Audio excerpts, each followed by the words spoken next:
Today's presentation is Enhancing Your Image for the Real Estate Professional. Tips and tricks to become a recognized expert in your field and to increase your credibility, respect, and trust.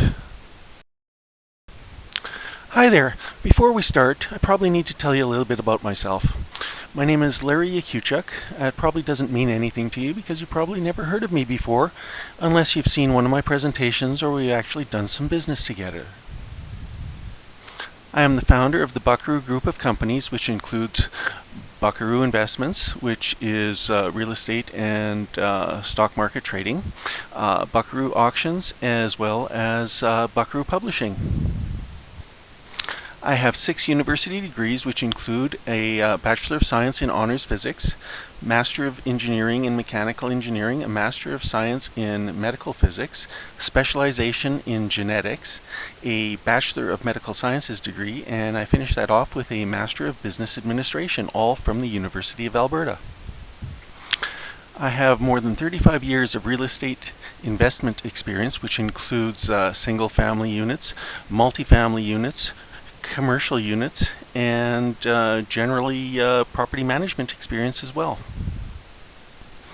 I have over 20 years of investing in the stock market with trading experience in both equities and derivatives.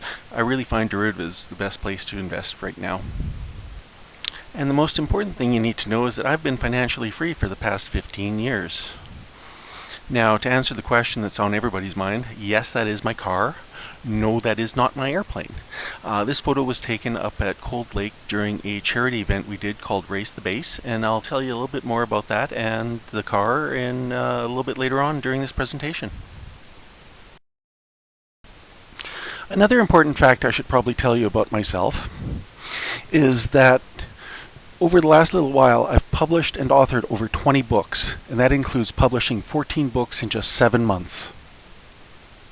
A number of those books have been related to eBay and online auctions. I've also authored introductory and advanced courses on the subject. This goes back to a while ago when eBay was in its infancy, and I generated most of my income by selling on eBay. At one point, I was the largest independent consignment seller in Canada. And there were a number of news stories done about me. You may have seen them, you may have not. But eBay also used me as one of their references as a local media contact. Then I've also published a number of books on real estate and real estate investment, property management, and real estate marketing.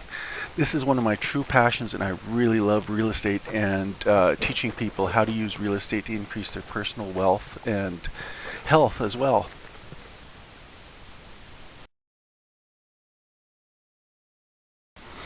Okay, now that you know a little bit about me, we can get right into this and start talking about how to improve your image and project that professionalism that you need when you're a real estate professional. This first section I like to call Dress for Success.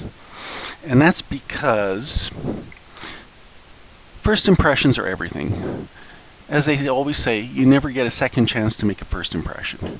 And the way clients perceive you when you first meet them is vital to any subsequent dealings that you have with that client. If you make a lousy first impression, you're probably never going to see that client again. He's probably never going to do business with you, and you're going to be stuck out in the boonies with nobody to help you.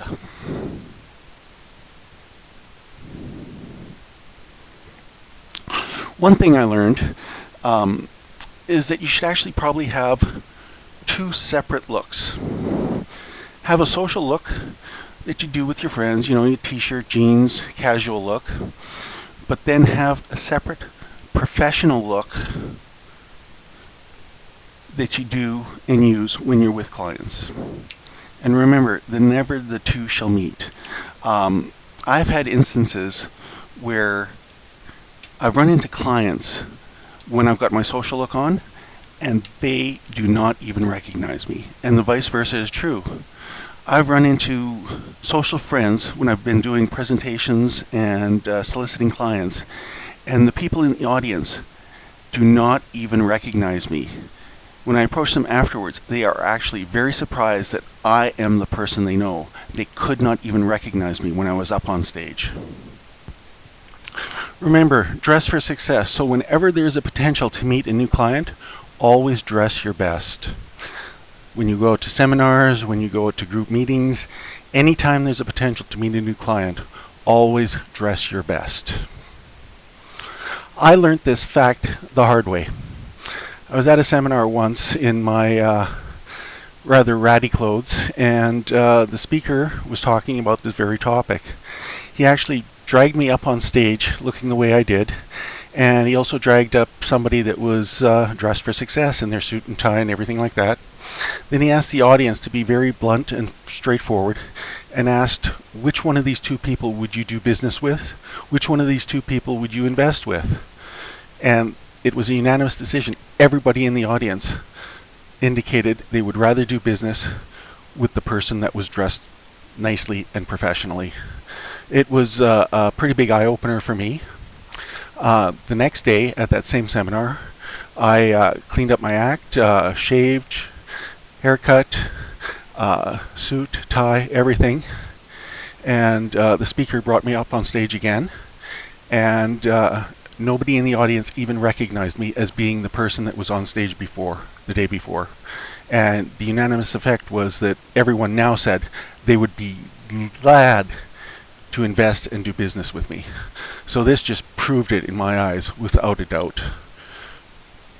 So remember, always dress for success when there's a potential to meet a new client. This next little section I like to call Pimp Your Ride. And as I mentioned before, yes, that is my car on the right there. Having a nice fancy automobile or an expensive car is probably the easiest and best way to make an initial good impression when you're meeting clients for the first time. Remember, an expensive car is liked and respected by everyone. Just look at whenever there's a car show in town, it's always jammed. Everybody's out there just gogging over the hot cars. Great way to meet ladies as well, but more importantly, it's an excellent way to meet potential new investors. I can't tell you how many new investors I've met at car shows. Just sitting by your car because you got nothing to do all day, just talking to the people as they come by. And it's a great way to socialize, a great way to troll for new investors, a great way to troll for new clients.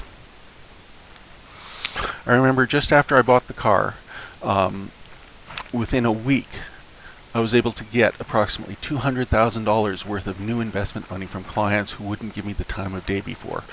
But as soon as they saw me roll up in the Aston Martin, it's like night and day. Things just changed. Their attitude changed. Suddenly I was successful. Suddenly I was trustworthy. Suddenly I had all the credibility in the world simply because I was driving a fancy car. It's stupid, it doesn't make much sense, but that's the reality of it. So what I'd suggest is, since not everybody can afford fancy new cars or anything like that, when you've got an important business meeting or meeting clients for the first time, go out and rent a car. Go to your car rental agency, rent one of their top-end models. You know, it doesn't have to be an exotic, but just something like a Jaguar or a big Cadillac or something like that, something that'll impress the clients so that they know that you're impressive and you're worth doing business with. And as I mentioned before, that photo was taken on a charity event called Race the Base, where we went up to CFB Cold Lake and helped with raising money for the military charities. And as part of the event, the base basically shut down their runways, gave us full access to the runways for racing, slalom, drifting, all kinds of different events. And they actually pulled out one of their F-18s onto the tarmac into our pit area, and it was basically parked there all day for everybody to stand around, take pictures, and basically play with the airplane. There's nothing better that you could have done. And if you want to see, I videoed most of the events at that charity event. Just go to my website, eqcheck.com, and click on the link Race the Base, and you'll see in-car videos from some of the drag strips that we did, as well as some of the road courses that we did, as well as some of the drifting. I definitely suggest you do it if you love cars and love to see that sort of thing. This next section is something I like to call the elevator pitch. The first question is, what exactly is an elevator pitch? Well, an elevator pitch is a small, short elevator pitch. Basically, it's a little speech that you can give, lasts anywhere about 30 seconds, that if you're stuck in an elevator, there's nothing to do, strike up a conversation with somebody, and between floors basically give them all the information about yourself. It's a little speech that you've rehearsed numerous times and can recite off the cuff on a moment's notice to anybody that's willing to listen. It's one of the first things you should talk to people about, and it's one of the first things you should actually say to a person when you meet them for the first time, especially in a business environment. Like I mentioned, it should be about a 30-second time limit for this speech and should follow a very specific format. First of all, you introduce yourself, your name, who you are, then tell them what you do, how you do it, and then how you can help them do something to improve themselves, and then end it with a call to action. It's very simple, it's very basic, and everyone should have one. In fact, people should have numerous ones depending on what their goal when they're talking to a person is. For example, I have one for my investment company that I use to solicit new investors. I have one for my publishing business where I talk about my publishing and how I can help them achieve goals. I have one for my auction business that tells people how auctions can be helpful to them. So everybody should have at least one. So as an example, here's one of my personal elevator pitches. Hello, my name is Larry Kuchek. I'm the founder of Buckaroo Investments and have 6 university degrees, 35 years real estate investing experience, 20 years experience trading derivatives, and have been financially free for the past 15 years. My proprietary investing strategies allow our investors to achieve significant returns on a consistent basis, regardless of the current market conditions. Our mission is to educate the small investor and help them achieve their own personal financial goals. If this is something that would be of interest to you, I'd love to talk to you about it a little later at your convenience. Thank you. That little 30-second speech has generated more clients for me than anything else. Use it whenever you're being introduced to anybody. If I'm ever called up on stage by any of my friends who are speakers, that's the first thing that comes out of my mouth is my elevator pitch, because it introduces you, tells you who you are, what your experience is, what you do, and how you can help people. And because it's fairly short, it's also something that will fit nicely on the back side of your business card. And I strongly suggest people put your elevator pitches on your business cards. Because if you're going to the trouble of handing out business cards, at least this way, it gives a full story to anybody that's got that business card. And you're more likely to get some sort of a contact from them after they read the back of the business card. Well, I love doing elevator pitches, and I love helping people come up with their own elevator pitch. So here, as an added bonus just for listening to this program, at the end of the program, I'll give you a way to contact me directly for a free half-hour consultation. And as a bonus, we can use that consultation to work on your elevator pitch. I can help you set it up, I can help you design it, we can go through it and make it totally unique to you and your situation. That's pretty cool, huh? Like I said, I love doing it, and at the end of the presentation, we'll show you how to do it, and we'll do it via a Zoom meeting online that you can book your half-hour appointment with me directly, and there's absolutely no cost for me helping you out with your elevator pitch other than I'm passing it forward.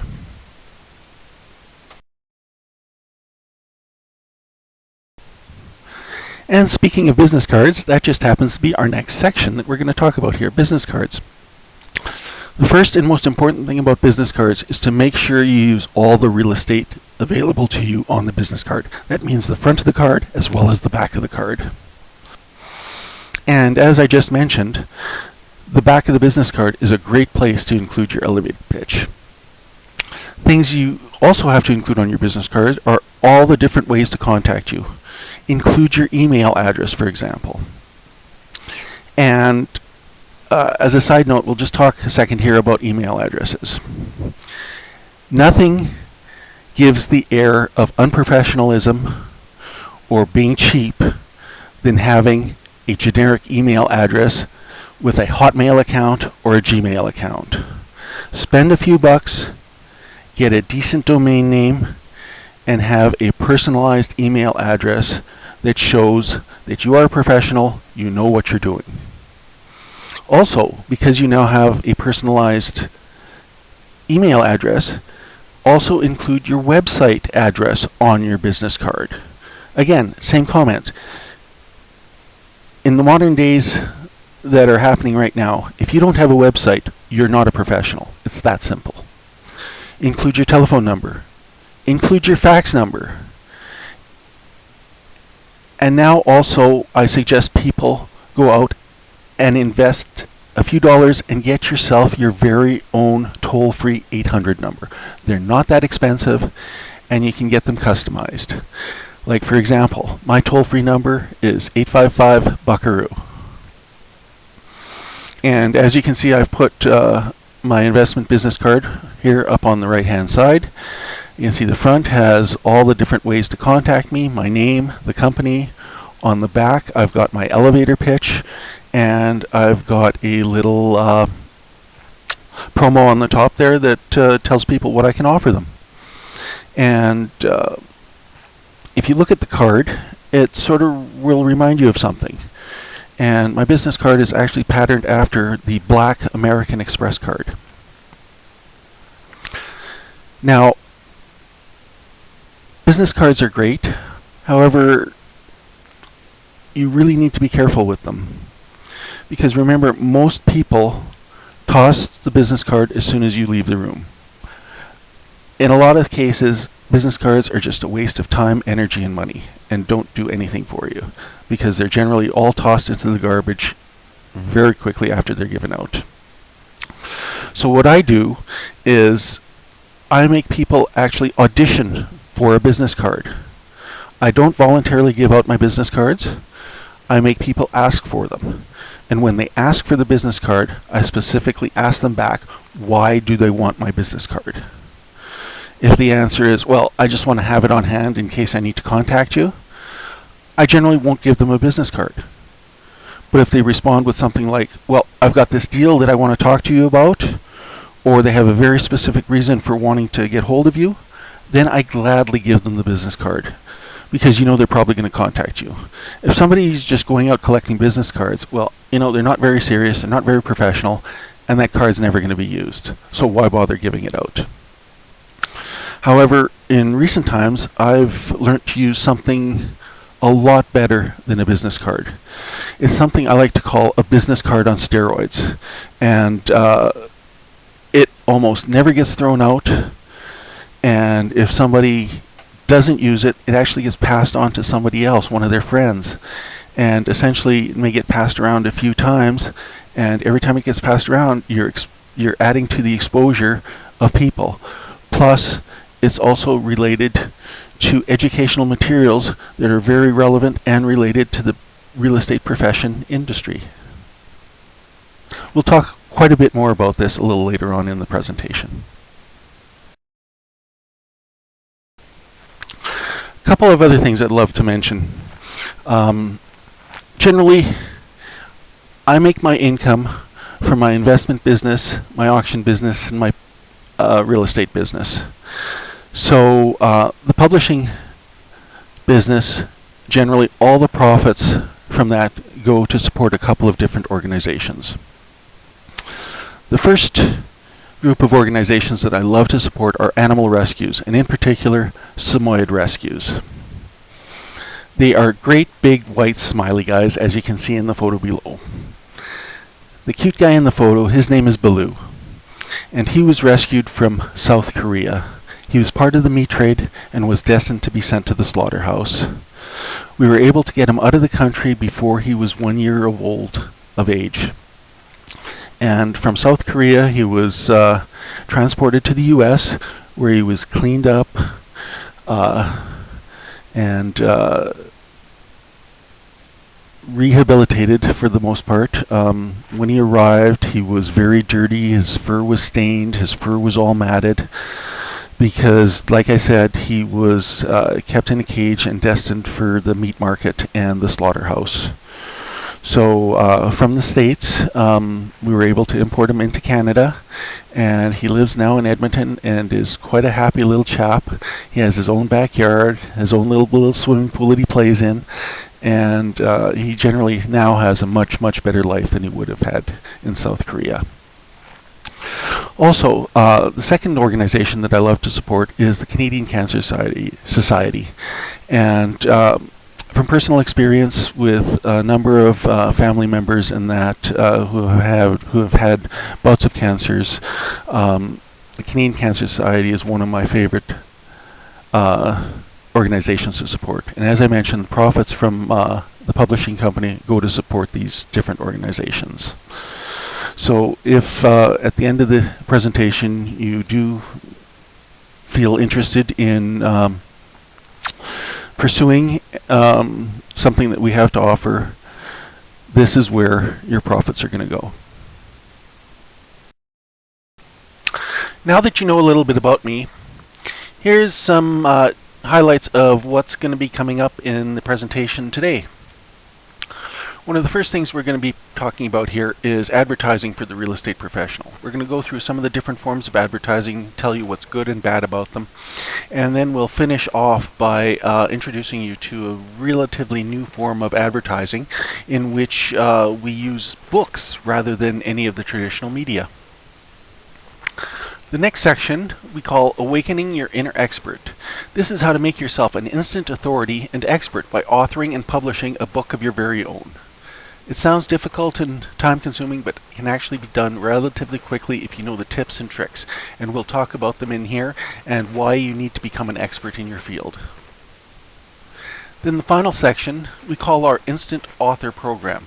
It's an accelerated way to increase your credibility and respect by using our grant and scholarship programs to help pay for authoring and publishing a book of your very own. We'll show you some tips and tricks and tell you how to apply for the grant and scholarship program that'll pay for a vast majority of the costs. As you can probably tell, I'm not a very good public speaker. So a couple of the sections that are going to be followed up after this will be narrated by my assistant, Calvin. And then after he's done the next two sections, I'll come back and explain about our Instant Author Program myself.